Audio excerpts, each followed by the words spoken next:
Hello everyone and welcome to another video. Now, when I write these videos, I usually will write all the kind of little things that you'll see for them all at once. I like to do kind of all of them at a time and then record these videos in batch. It just helps me kind of go with the flow.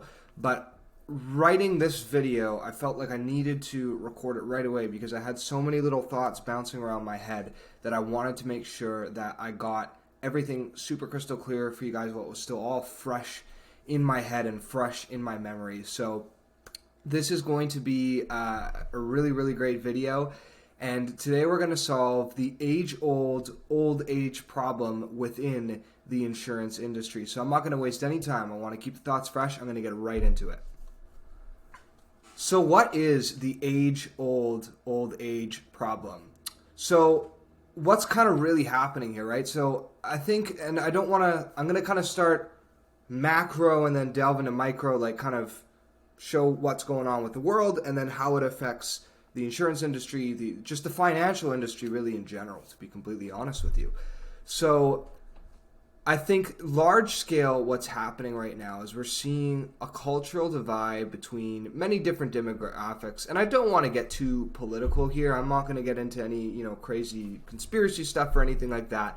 But I don't think it's controversial to say at the very least, that there's a huge cultural divide right now between senior citizens and the youth. So baby boomers and millennials / Gen Z, my generation, there often tends to be quite a very big disconnect between these two demographics. And, for valid reasons, right? Like I grew up on the internet. I know my grandparents certainly did not. A lot of baby boomers did not. And quite frankly, the tip of the top of the pyramid of the financial sector, of the insurance sector, of financial advising sector, generally speaking, is all the old goats who are making all the money, right? So there's a huge divide, and there's a lot of things going on, right? Like you'll have a lot of older people telling younger people, hey, this is the way that you should do things.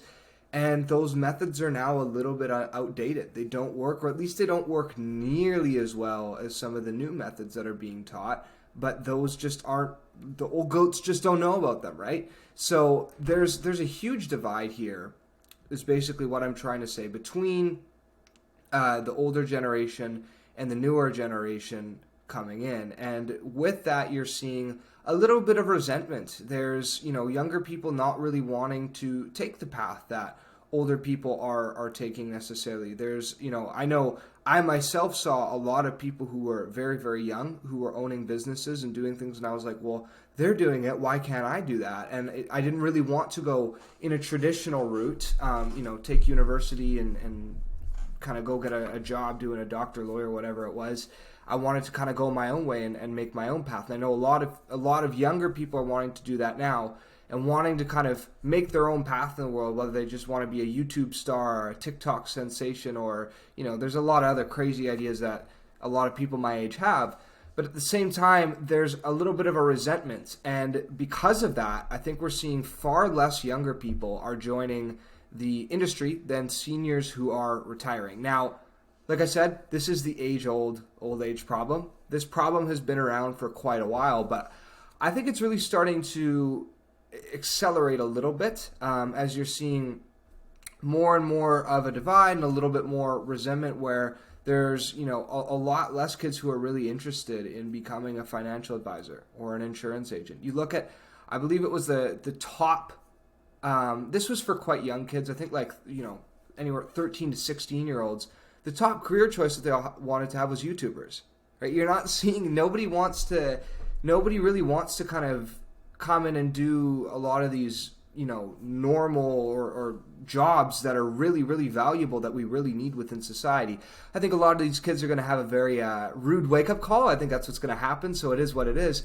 But you just look at the way that the sentiment is shifting. It's still something to be aware of, right? And it's something to just keep in mind. So this is what's happening large scale, right? There's a divide between older people and younger people, and less younger people are joining the industry than the seniors who are retiring, as well as the younger people who are joining feel a little bit disconnected sometimes from the seniors within the industry and don't want to listen to them all the time, right? So, okay, what does this mean for the industry, right? It means it's a little bit volatile now, right? Like when you have, no growth or there's a whole bunch of things happening, and it does create a lot more volatility. There's more going on. There's more at play now that a lot of things are online. There's more at play now that a lot of younger people are starting to figure out how to make more money.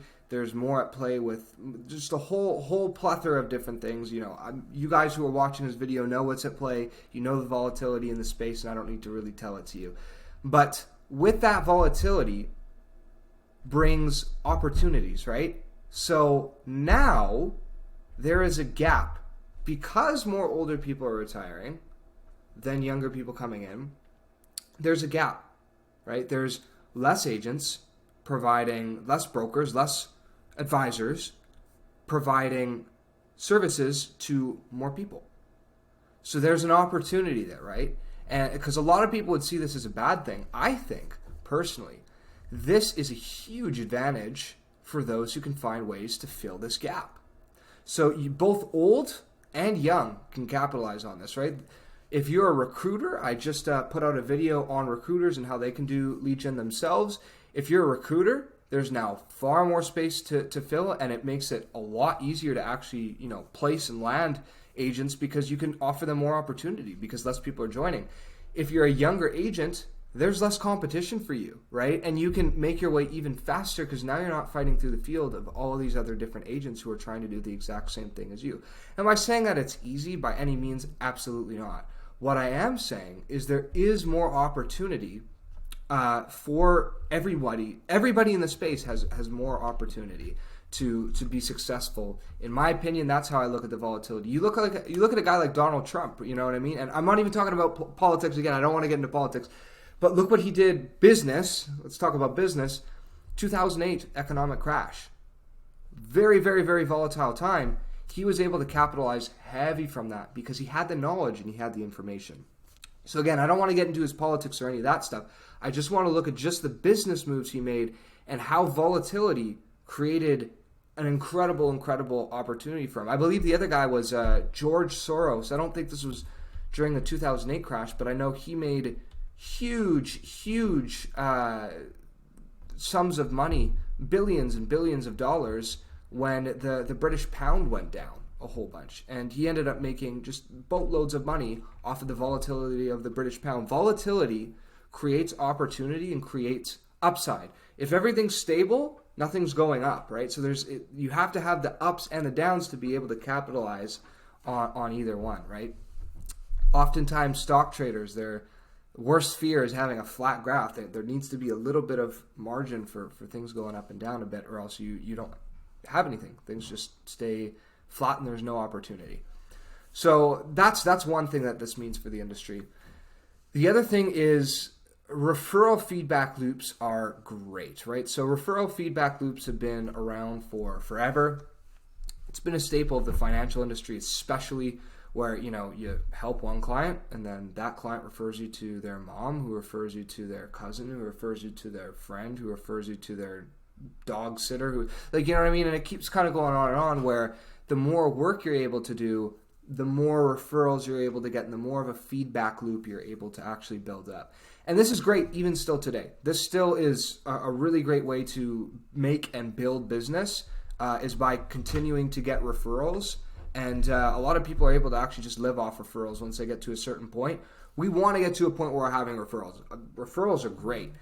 But what you can do is create them a lot more easily today than you used to be able to do a long time ago, right? So a long time ago, referral feedback loops, you had to create that all very manually, knocking on doors, putting in an incredible amount of time. And we can argue whether or not it's better to do that than it is to do other methods, but you can do that a lot faster nowadays, right? There's a lot faster ways to do that through online. You can gain way more clients way more quickly, because the sooner that you get the initial clients, the sooner those clients will start referring you, because you have to get the initial clients to refer them, right? And people who are online and on the internet are still talking to their buddies, maybe even texting their buddies, letting them know, hey, I just worked with this guy, got this really great insurance plan, got this really great financial advice, maybe check him out. So it's not like this is dead, right? But it's just different now because you can attain those initial clients quickly. So the race is really on. You really want to attain those clients first. That's a super, super important thing to be able to do so you can build those referral feedback loops even quicker. What this also means is age, experience, and expertise doesn't really matter anymore. And for better or for worse, it doesn't matter anymore. But to be completely honest with you, nowadays it doesn't really matter if you have the age. You can be a younger guy. It doesn't matter. Like, look at me. I'm proof of that, right? Like, I have a successful business that's doing well, despite only being 20 years old. So I've been able to do it. I know a lot of other guys who are just as young, or not a whole lot older than me. I'm one of the youngest guys I know, but not a whole lot older than me who are doing very, very well for themselves. The experience doesn't necessarily matter, right? And the expertise does not matter. I'm not saying it doesn't matter to do a great job, and that's why, I like to think that I have quite a bit of experience and expertise for my age and for what I've done. I've put my all into this the past 2.5, 3 years now. I've been doing this for the better part of. Been doing it full time for that part. I've been doing this for about 5 years now. But I think that doesn't really matter nowadays to the average consumer as much as who can sell them better, right? So now and you can argue it's always been about this, but I think it's with the way that things have gone online, it's accelerated even more to now people really do not care. They don't really think as much about the end product as much as they think about how does this make me feel right now. A lot of people just simply buy based off the who can convey the message of for example, life insurance better. Some guy, we give you this benefit and we give you that benefit and you're going to get this and you're only going to have to pay this much a month, compared to the guy who tugs at their heartstrings, who's online all the time saying, hey, think about this scenario. What if you died, you got 2 kids, and nobody has any money, goes down the very deep, dark rabbit hole of who's going to communicate that better, be able to create that emotional impact and sell. The better salesman is going to get more business, more signings than the person who is just listing off all the features, right? Even if that person has so much more experience and so much more whatever, like the 20-year-old guy who's able to go into that and who's able to actually reach the most amount of people with that message and really, from an emotional standpoint, communicate why life insurance is so important, even if he knows nothing about selling life insurance. As long as he can communicate it, he's going to make more money than the 60-year-old dude who, has been in the industry for 40 years. So that's just the reality. And like I said, for better or for worse, it might be better to go with the 60-year-old guy. I don't know. But at the same time, he's probably not going to sell as much as the guy who's just out there hustling and out there actually being able to sell and knows the importance of being able to sell. So finally, I'll move on to how do we capitalize on this volatility, right? And the race is really on to create content and establish yourself as the authority figure in your area. And you need to do this before somebody else does, because it will happen. You just look at the way everything is going. All brick and mortar is going online. You look at any industry. Look at Nike. Over the pandemic, I think over half of their sales were online now. And don't quote me on that, but I know a significant portion of it has shifted online permanently. They're not going to have the same volume sold in stores anymore in retail. It's just not a part of the business. E-commerce has gone crazy ever since the pandemic, and it's only going to keep getting even crazier. What other, you can look at basically knowledge and information. People aren't buying books anymore. They're buying, at the most, they're buying audiobooks that they can listen to, or they're watching YouTube videos on whatever they want to do. You know what I mean? Why read the book when I could watch a 20-minute YouTube summary of somebody else who did it for free? It's almost a no-brainer for a lot of people that's what they're going to do, right? So what you need to do is you need to make sure that you're on creating content and establishing yourself and working harder and creating impact for people before somebody else in your area comes along and does the same thing. Because you might be, the guy with 20, 25 years in the industry. If some guy is able to come online and steal a whole bunch of your clients because he's just saying the right stuff and people are connecting with it and they want to go to him and they want to talk to him and they want to listen to him, He's going to steal your clients. He's going to steal the business that you're getting, a lot of it. Sure, you'll still get some of that referrals and some of that coming in, but the new business and the new blood, he's going to be taking all of that. So, or she too. It's not just, it could be either or. Women can do it the exact same way men can. Another thing on how to capitalize on this volatility, and this is what's really important. The most important, and this is what I was getting to when I said age and experience doesn't matter. What matters is impact. Impact is now the most important metric for our market that's so overserved with so much choice, right?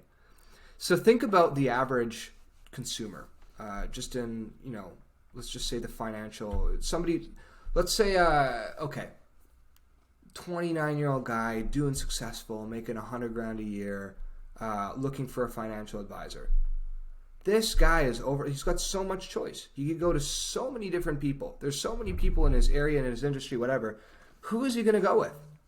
He's going to go with the guy who's able to create the most impact for him. If he's shopping around and he's looking for somebody, he's going to keep talking to somebody until he finds somebody that he connects with, that he likes, that he appreciates. And how is he going to find that guy? He's going to find him online. The 29-year-old guy is not going to be walking into a whole bunch. It's not like the old days anymore. And this is what I said when I said, there's a disconnect between the older people and the younger people. They think everyone's just going to walk into the place and they're just going to go to whoever's been there for the oldest. It doesn't work like that anymore. Like they'll work with the guy who is, just as young or younger than them that creates the most impact because they like them. Like that's how it works nowadays. It's about the impact that the person makes on them. They don't care about the age or the experience or the expertise. Now, we can get into an argument about retention and say, okay, well, is the 60-year-old guy who's been in the industry going to retain them longer? Maybe. If he knows more and if the younger guy goes with a younger advisor or a younger agent who messes up his stuff, yes. If he doesn't deliver the impact that he's actually making, of course he's going to leave. That's not what I'm saying. I'm saying the initial sale. Like if the guy can actually deliver what he is promising and deliver the impact that he's providing to his consumer, the guy's going to stay, right? So at the end of the day, he's getting at least the initial sale and he's making money either way. So impact is now the most important metric. Doesn't matter your age, experience, or expertise. And this is what the whole sale is about anyway, right? Impact can be how many people are you reaching? That's one way. How many people are you actually reaching? But then how deeply are you reaching them? Like, have they just seen your video? Have they just seen your business card? Do they know your name? Have they seen your billboard in the city? Or do they remember something specific that you said from a video? Do they have you in the back of their mind for when I make $100,000 a year, I'm going to go to this? Like, how much have you impacted people, right? That's what's going to be the most important thing moving forward. And I would argue it already is. Not even just moving forward. Moving forward and right now. It's the most important metric. So the last way to capitalize on this volatility is to create lead generation systems that are a super boost to help you achieve what I just told you before your competition while scaling your business fast. Okay, so lead generation systems online lead generation systems are going to push your content, push your face, push you and your brand out in front of everyone else, and it's going to do it very quickly because you're literally paying a social media to do this for you. So you're going to push yourself out above, like the guy who's doing it organic. If you're paying Facebook, right, Facebook is going to rank you above the guy who is not paying Facebook. So you are now winning the race to create content, even if you're creating 10 times less content. We're getting, like I've always said on all my TikTok videos, I say we're getting 95% of the benefits of TikTok with 5% of the work. Right? It doesn't matter about the amount of videos. It just matters about the impact that the one video makes. So if my one video can reach 10,000 people and impact 5,000 of them enough to see it, and 500 of them enough to fill out a form, then that's better than the guy who makes 20 videos a week that each get 100 views and nobody ever talks to him. Right? So it is what it is. So lead gen systems are gonna boost you, help you win that race to establish yourself as the authority figure in your area. and it's going to allow you to create much more impact because you're able to get that reach now that you need, because you need to reach people to impact them. If you can't reach anyone, I could have the best content in the world. Think about if I got the best music in the world, it doesn't matter because nobody's ever heard it, right? If nobody's ever heard it, then it doesn't mean anything. It hasn't impacted. So it's all about impact. And you're going to have to impact people. So this is lead generation through Facebook, Instagram, whatever you want to do. Online lead generation is the best way to be able to do these things and scale your business while you're doing it, because you're making money from these leads while getting ahead of everyone else. So basically, good offense is the best defense. And this is a double-headed, think of a hockey game, right? You have to win by scoring more goals than your opponent. Well, if you're not really worried about any defense at all and you can score 10 goals a game, you're probably going to win most games because no team score 10 goals. So if you could just find a way to score 10 goals a game, your good offense is going to be the best defense. Even if you have shoddy, not too incredibly impressive defense, if you got just a stellar offense and you can fire more shots into the net than your opponents can, you're going to win. That doesn't mean to say, look, your opponents might still score every now and then, right? In a hockey game, it's not always a shutout where your opponents might still get clients as well, and that's fine. There's more than enough clients to go around. As long as you're getting more, as long as you're winning at the end of the day, that's what matters. So anyways, I hope that this was helpful, guys. I hope that this gave a little bit of a kind of perspective shift or a paradigm shift for those who needed it. I was really excited to make this video. It seems whenever I wear this shirt, it's always, my mind starts flowing. I don't know what it is. I guess this is my lucky video shirt. But the lead generation process that we have is our exclusive lead system. So I'll briefly go over that. It's a done-for-you multi-dimensional lead generating process. We generate leads mainly through Facebook and Instagram and TikTok. That way, if one platform goes down, we still have more leads generated from another platform. We offer lead nurturing processes that are going to capture more lead conversion. This means that you're not just generating dead leads, you're actually getting them, show up to meetings, book calls, do all that, because we have email campaigns, text campaigns that get sent out. We teach you how to manage the entire system so that you never have to pay a monthly retainer or ever worry about that. And if you still don't want to manage it yourself, we'll pair you with a trained and qualified VA who will do that for you. And like I mentioned, once it's all done, we hand everything off to you so you can spend as much or as little as you want. If you want to learn how to create the most impact, become an authority figure in your industry, give us a bit of a contact, drop a comment in this video, send me a DM or a message on any social media that you'd like. I'm on pretty much all of them. And I hope you guys enjoyed this video. Hope it was able to provide some value, and I'll see you in the next one. Until then, peace.